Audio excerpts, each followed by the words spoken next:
When I left for university in Clearwater, my parents told me not to call them again. It was harsh, but I didn't expect anything different. When I came back home for Christmas, they were cold, distant, and didn't even bother with gifts or warmth. By the time the school year ended, I tried reaching out, only to hear that familiar, disconnected number tone. Panic set in. I eventually called my maternal grandfather, who told me my parents had moved out of state.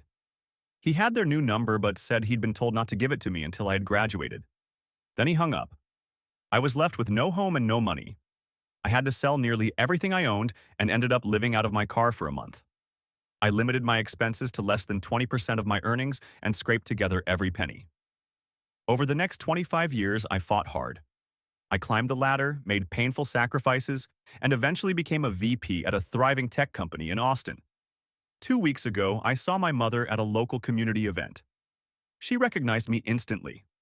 I stayed composed even when she invited me to dinner. Out of a need for closure, I went. At dinner, my father explained their decision to cut ties.